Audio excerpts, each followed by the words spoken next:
Kami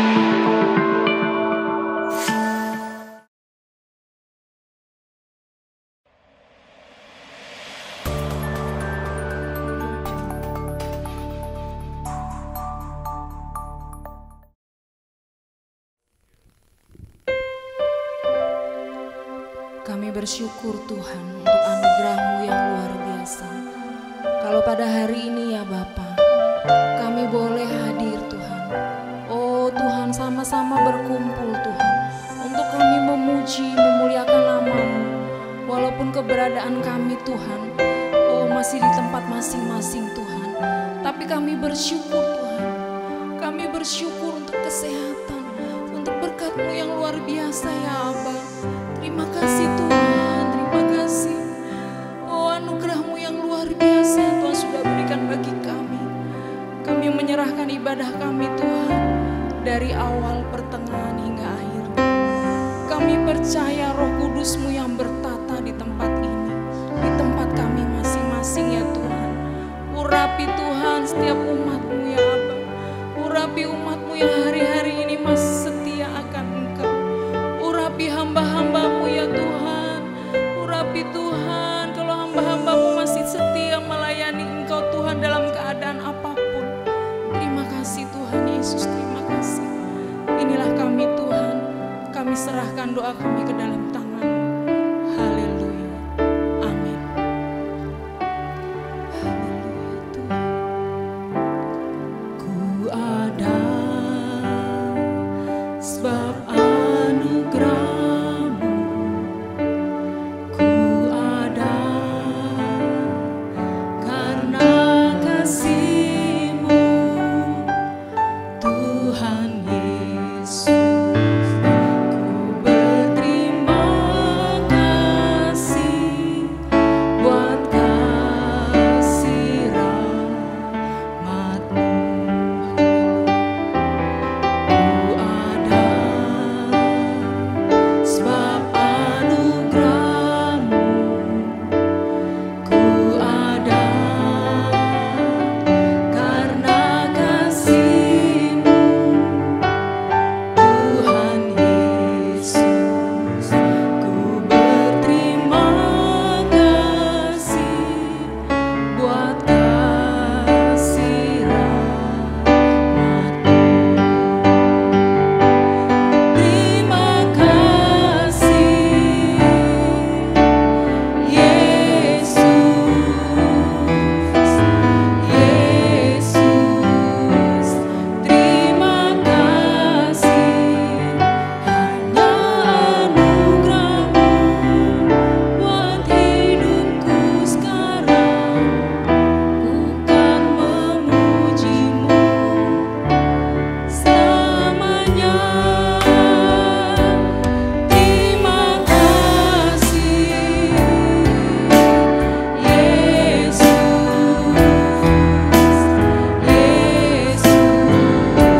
Bagi jemaat yang ingin memberikan persembahan, persepuluhan, dan diakonia dapat ditransfer ke rekening berikut ini.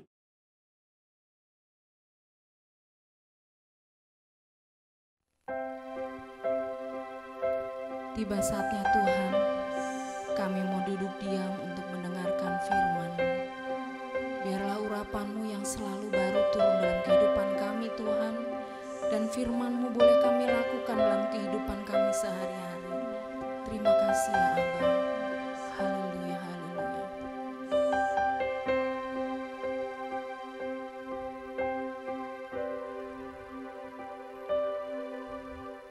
Bukan dengan kekuatanku ku dapat jalani hidupku, tanpa Tuhan yang di sampingku ku tak mampu sendiri. Engkaulah kuatku yang menopangku, ku pandang wajah-Mu dan berseru, pertolonganku datang dari-Mu. Peganglah tanganku, jangan lepaskan. Kaulah harapan dalam hidupku. Haleluya Tuhan. Bukan dengan kekuatanku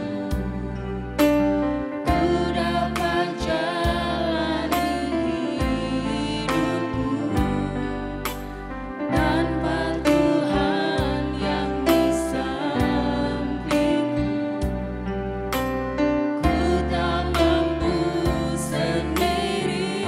Engkaulah kekuatan kami ya Tuhan. Engkaulah kuatku yang menopangku, ku pandang wajah-Mu dan berseru, pertolonganku datang dari-Mu. Peganglah tanganku, jangan lepaskan. Kaulah harapan dalam hidup. Pandang wajah-Mu ya Tuhan. Ku pandang wajah-Mu dan berseru, Tuhan, pertolonganku datang dari-Mu. Pegang tangan kami ya Tuhan. Inilah kami ya Aba, jangan lepaskan. Kaulah harapan dalam hidupku. Ku pandang wajah-Mu dan berseru, pertolonganku datang dari-Mu. Peganglah tanganku, jangan lepaskan. Kaulah harapan dalam hidup. Kaulah harapan kami Tuhan. Kaulah harapan dalam hidupku. Kaulah harapan dalam hidupku.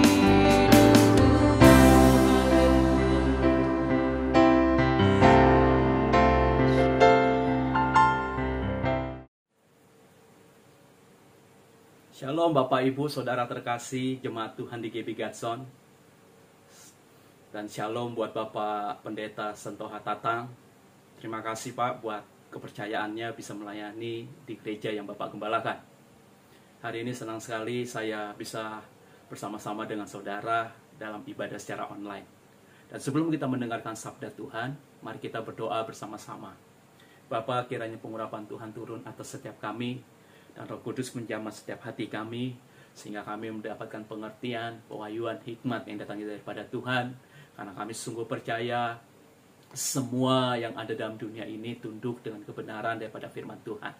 Untuk itu biarlah pengurapan Allah turun atas setiap jemaat-Mu, atas setiap kami, dimanapun kami berada, kami yang di rumah, kami yang di kantor, kami yang dimanapun Tuhan. Biarlah kami mendapat pengurapan dan berkat yang sama. Demi nama Tuhan Yesus Kristus kami berdoa dan mengucap syukur. Haleluya. Amin. Bapak Ibu Saudara terkasih, senang sekali saya bisa menyampaikan isi hati Tuhan kepada saudara. Kiranya nanti kalau pandemi sudah selesai kita bisa langsung tatap muka ya. Tapi ini adalah kali kedua saya bisa menyampaikan firman Tuhan di gereja Bapak Ibu secara online.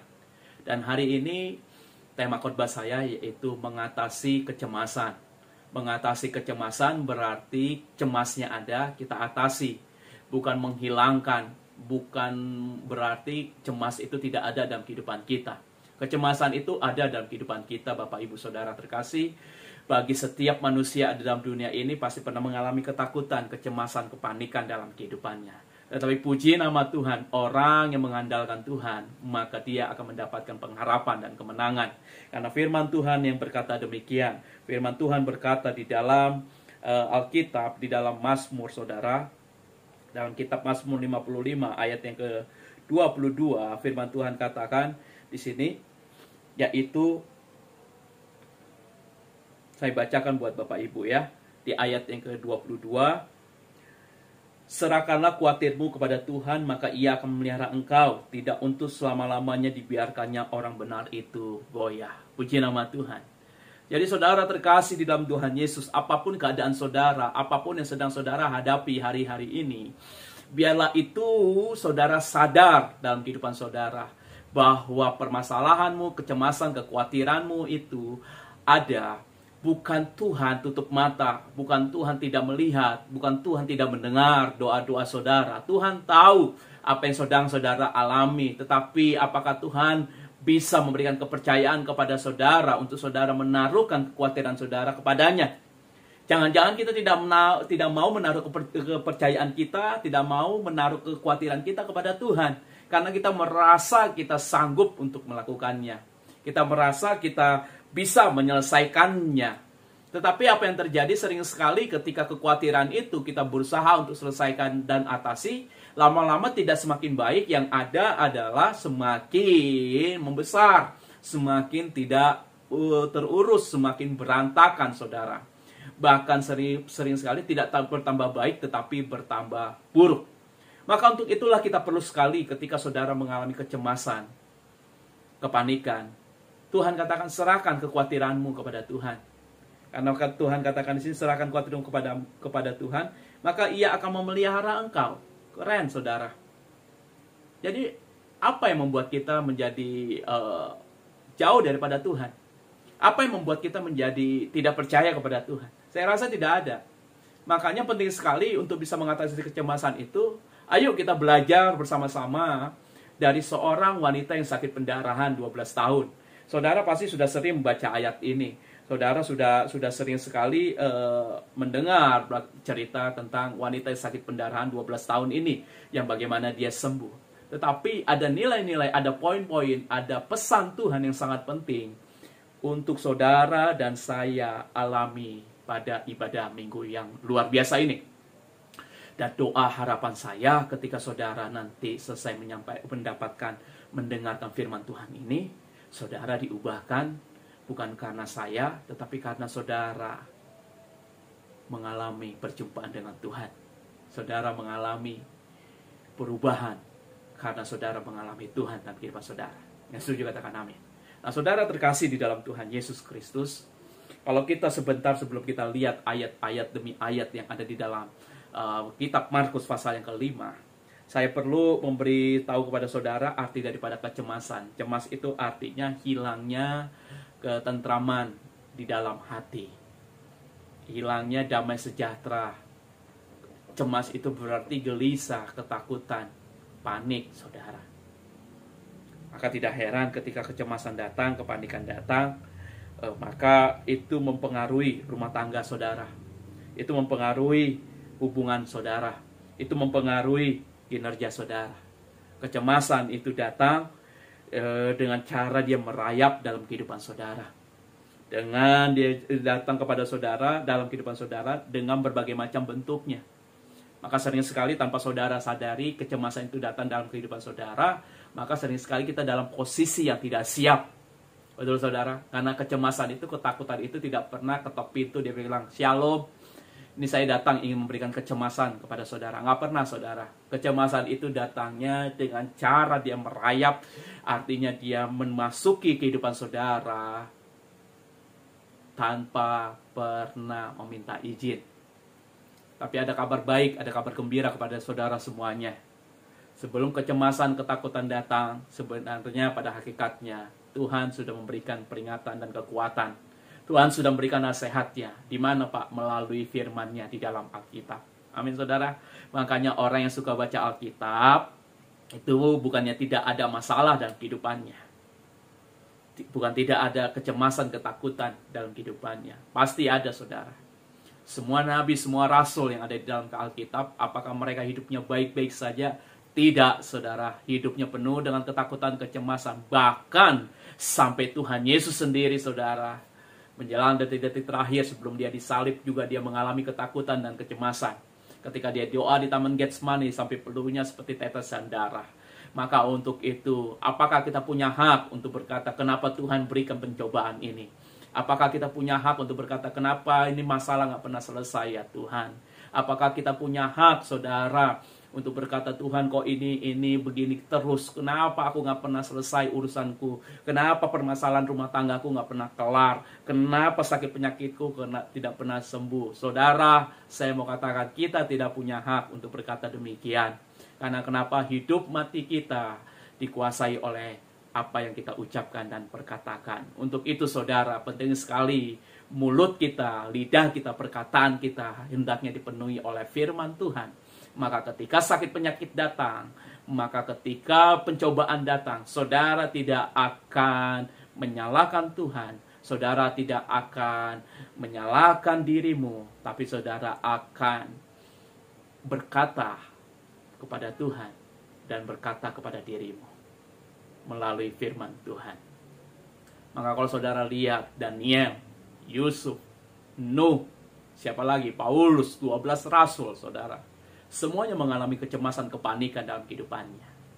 Tapi orang-orang yang menang di dalam Tuhan, dia menang karena melakukan kewajibannya.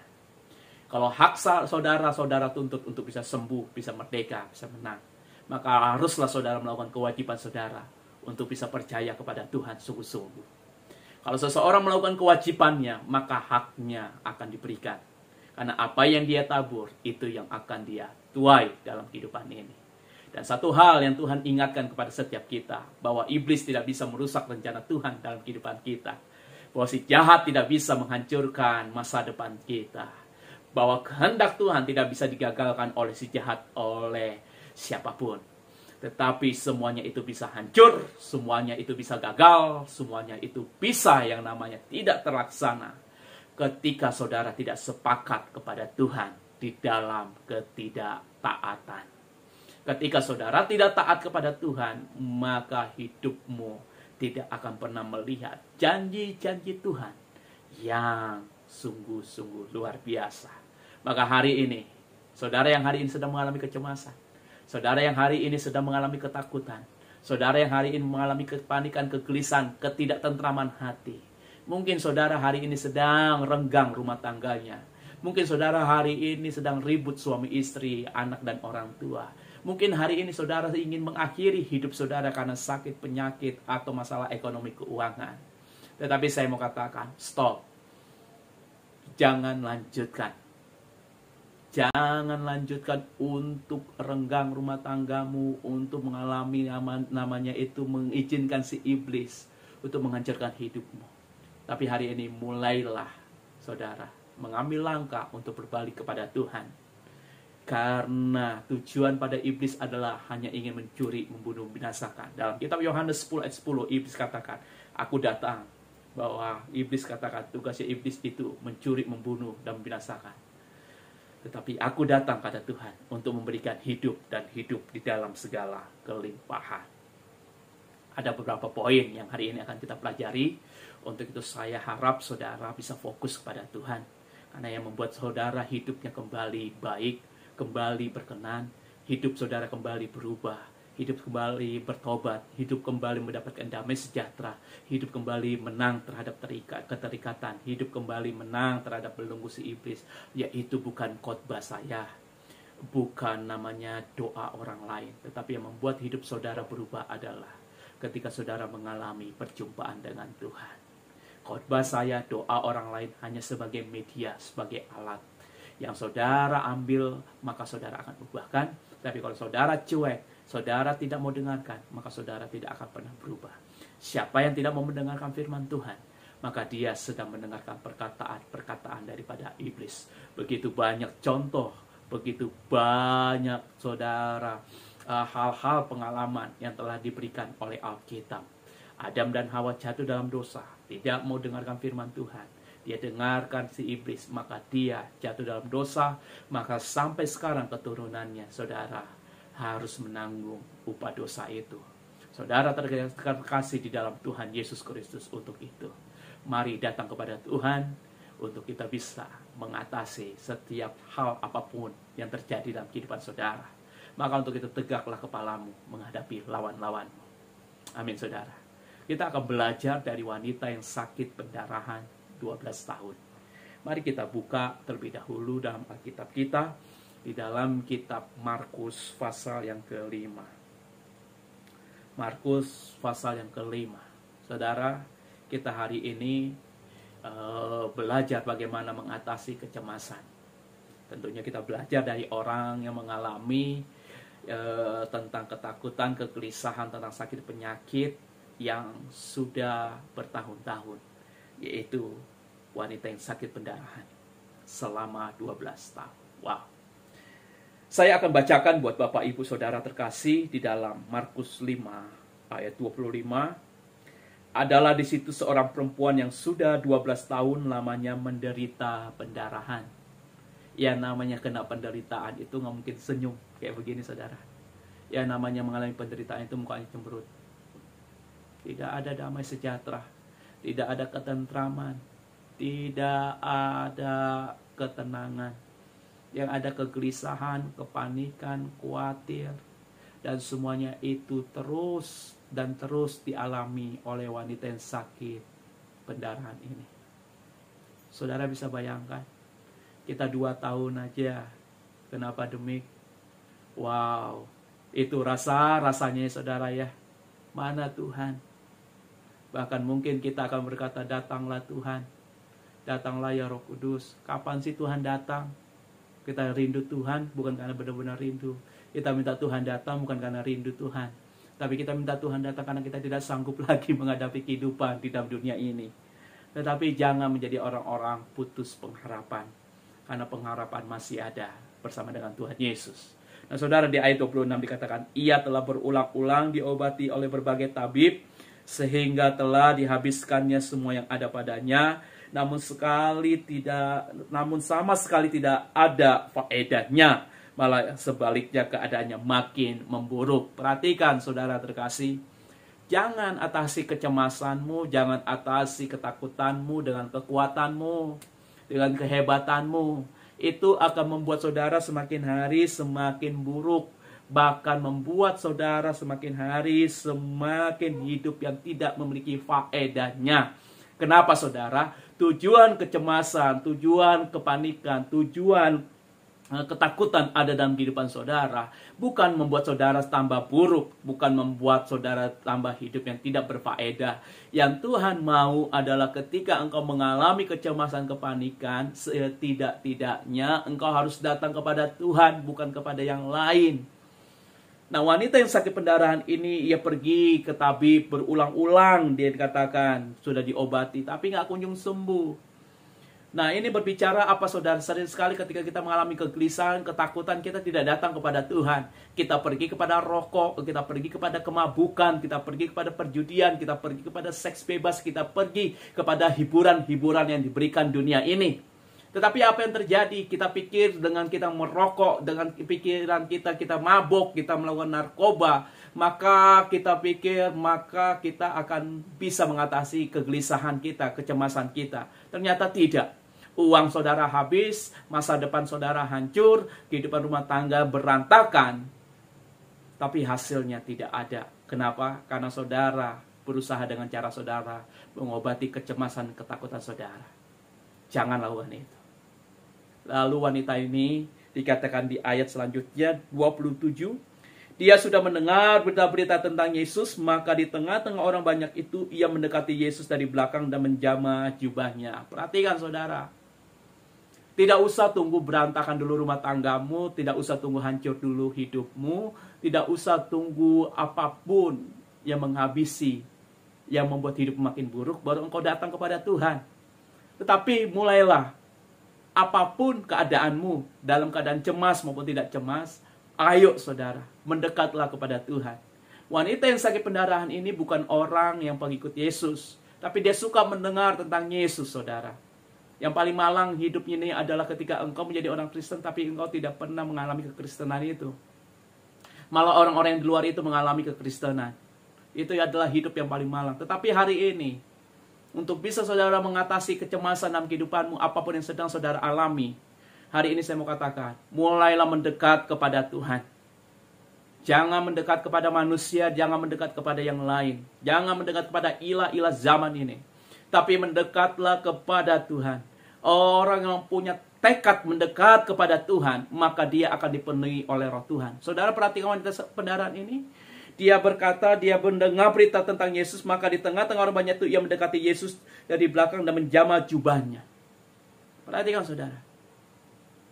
Dia mendekat kepada Tuhan, dia menjamah jubahnya. Jubah orang Israel pada waktu itu ada talit, yaitu ada firman Tuhan. Artinya saudara, mendekat kepada Tuhan harus dibarengin dengan kehidupan sesuai dengan firman Tuhan. Jadi kalau saudara mendekat kepada Tuhan, tidak taat kepada firman-Nya, percuma, sia-sia. Maka wanita pendarahan ini dia mendekat kepada Tuhan, dia menjamah jubahnya. Di ayat 28 dikatakan saudara, sebab katanya asal ku jamah saja jubahnya, aku akan sembuh. Perhatikan, sebab katanya. Orang yang menang mengatasi kecemasan, maka di dalam perkataannya bukan ada perkataan kutuk, bukan perkataan yang sia-sia, bukan perkataan yang mengintimidasi, bukan perkataan yang mengecewakan, menakuti, mencemaskan, tapi perkataan yang mengalami kemenangan. Lalu dia katakan di sini saudara, sebab katanya, saudara. Hari-hari ini kalau saudara menghadapi kecemasan, apa kata-kata yang keluar dari mulut saudara? Apa yang keluar kata-kata dari ucapan saudara?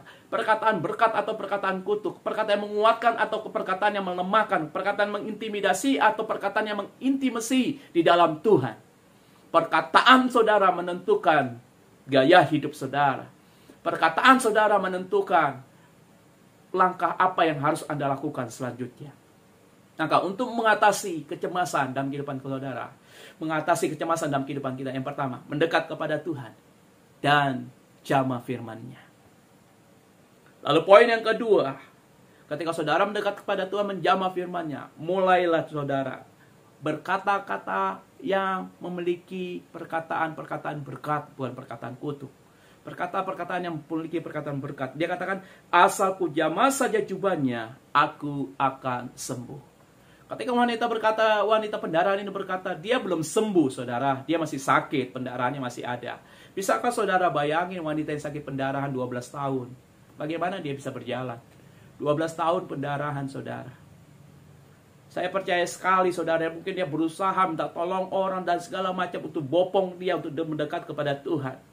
Karena orang yang sakit pendarahan 12 tahun tidak mungkin memiliki tubuh yang kuat. Di tengah-tengah orang yang berbondong-bondong dekat Tuhan Yesus. Dia berusaha, saudara.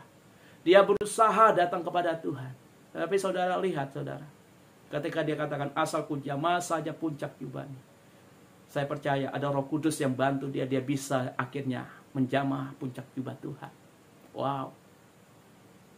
Dalam keadaan lemah, dalam keadaan tidak berdaya, ada Tuhan yang kuat dan yang berdaya bersama saudara. Mungkin hari ini saudara sedang berbaring di rumah sakit. Mungkin hari ini saudara tidak berdaya sama sekali. Kau tidak bisa lakukan apapun. Tetapi dengan perkataan ucapanmu, engkau bisa lakukan apapun. Melalui perkataan ucapanmu, engkau bisa mengubah keadaan. Bukankah langit dan bumi dijadikan menurut perkataan dan ucapan Tuhan? Bukankah saudara diciptakan serupa segambar dengan Tuhan? Kalau Tuhan bisa katakan jadilah terang, maka semuanya jadi dan semuanya baik. Kenapa saudara tidak mulai berkata kepada sakit penyakitmu, jadilah sembuh. Mulai berkata kepada organ tubuhmu yang rusak, Tuhan ganti yang baru. Ginjal baru, jantung baru. Kenapa saudara? Kalau saudara mengalami kebangkrutan dalam usaha, Tuhan akan gantikan 7 kali lipat. Kalau saudara rumah tangganya minta roh Tuhan, kasih daripada Kristus datang dalam rumah saudara. Maka ketika saudara jamah, maka dikatakan di ayat selanjutnya. Ketika wanita berkata sebab katanya, asalku jamah saja jubahnya, aku akan sembuh. Posisinya belum sembuh saudara. Posisinya masih pendarahan. Tetapi imannya, percaya kalau saudara bahwa iman dan firman itu lebih cepat daripada apapun dalam dunia ini. Maka dikatakan di ayat selanjutnya, seketika itu juga berhentilah pendarahannya dan ia merasa bahwa badannya sudah sembuh dari penyakitnya. Saudara, ketika engkau pegang firman Tuhan, seketika itu juga alam semesta akan membereskan setiap permasalahan apapun yang engkau cemaskan, apapun yang sedang engkau khawatirkan, apapun yang sedang membuat engkau tidak damai sejahtera, apapun yang sedang engkau takuti. Seketika itu juga Tuhan bisa sembuhkan. Amin saudara. Lalu dikatakan di sini saudara di ayat selanjutnya. Pada ketika itu juga Yesus mengetahui bahwa ada tenaga yang keluar dari dirinya. Lalu ia berpaling di tengah orang banyak itu dan bertanya, siapakah yang menjamah jubahku? Saudara tahu maksud daripada ayat ini ketika Yesus mengetahui bahwa ada tenaga yang keluar dari dirinya. Lalu ia berpaling di tengah orang banyak dan bertanya, siapakah yang menjamah jubahku? Artinya begini. Yesus merasakan seperti ada yang mencintainya. Maka dikatakan cinta itu kuat seperti maut, saudara. Maka ketika wanita pendarahan ini megang jamah jubahnya Tuhan, maka seperti ada tenaga yang keluar. Artinya apa? Ada cinta yang keluar daripada Tuhan. Bukankah untuk menyelesaikan segala masalah dalam kehidupan ini ketika saudara mengalami cinta? Betul saudara? Makanya ada tulisan yang berkata, jangan nasihati orang yang sedang jatuh cinta. Betul saudara? Artinya, poin selanjutnya saudara, untuk saudara mengatasi ketakutan, kecemasan, jatuh cintalah kepada Tuhan. Sampai Tuhan merasakan cintamu itu. Maka poin yang pertama, tangkap baik-baik. Mendekat kepada Tuhan. Poin yang kedua, jamah kebenaran firman-Nya. Poin yang ketiga saudara, ubah perkataan kutuk menjadi berkat dalam kehidupan. Poin yang keempat, firman Tuhan tidak hanya dikatakan, firman Tuhan tidak hanya dipahami, tapi harus dialami. Artinya apa? Melangkah, bergerak.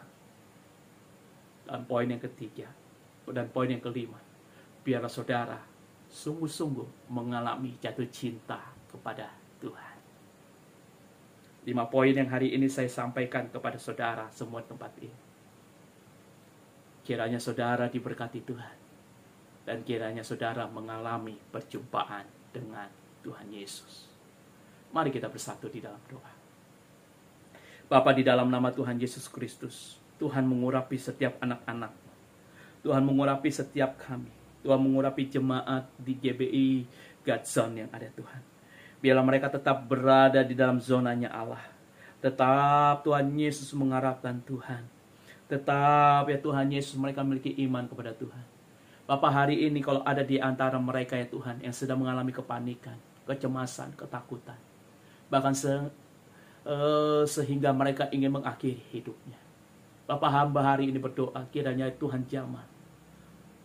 Engkau yang hari ini, yang sedang menghadapi pergumulan yang besar, dan engkau mendengarkan firman Tuhan, mari angkat tanganmu. Engkau yang hari ini rumah tangganya renggang, karena masalah demi masalah. Engkau hari ini sedang menghadapi krisis ekonomi keuangan, masalah pekerjaan, usaha bisnis. Mungkin ada dari antara saudara yang sakit penyakit. Mungkin engkau sedang pernah berpikir ingin mengakhiri hidupmu, ingin bunuh diri. Siapapun saudara yang hari ini mendengarkan firman Tuhan, tidak ada satu kebetulan, tapi ada kebenaran yang Tuhan berikan atas hidupmu. Hari ini mari datang kepada Tuhan, minta ampun, bertobat. Kalau ada perkataan kutuk, cabut di dalam nama Tuhan Yesus Kristus. Kalau ada sumpah serapah, diputuskan di dalam nama Tuhan Yesus Kristus. Tuhan, aku berdoa di dalam nama Tuhan Yesus Kristus. Biarlah Roh Kudus menjamah. Biarlah Roh Kudus Tuhan Yesus menjamah setiap hati yang ada.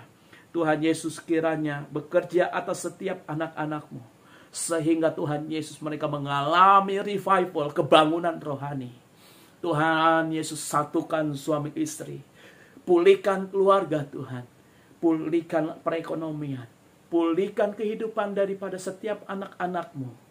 Bapak hamba berdoa di dalam nama Tuhan Yesus Kristus. Secara khusus hamba berdoa buat Bapak Yoas Husada yang hari ini sedang sakit ya Tuhan. Kiranya Tuhan jamah, sembuhkan ya Tuhan sakit yang sedang dialami. Biarlah oleh bilu-bilu kuasa darah Tuhan Yesus Engkau disembuhkan. Kalau ada organ tubuh daripada Pak Yoas Husada yang rusak, Tuhan ganti dengan yang baru di dalam nama Tuhan Yesus. Bagi Tuhan tidak ada yang mustahil. Bagi Tuhan tidak ada yang mustahil. Mujizatnya masih ada. Beri Tuhan Yesus. Beri Tuhan Yesus organ-organ tubuh yang baru kepada Pak Yoas Husada. Tuhan berkati juga Bapak Gembala. Berkati Bapak Setohang Tatang. Berkati keluarga. Berkati jemaat Tuhan. Berkati semuanya dengan kasih dan damai sejahtera Allah. Hamba telah selesai menyampaikan isi hatimu Tuhan. Kiranya Roh Kudus menjamah setiap kami. Terima kasih Bapa di surga. Segala puji dan hormat kemuliaan hanya bagi nama Tuhan. Di dalam nama Tuhan Yesus kami berdoa dan mengucap syukur. Haleluya. Amin. Tuhan Yesus memberkati kita. Selamat hari Minggu. Karya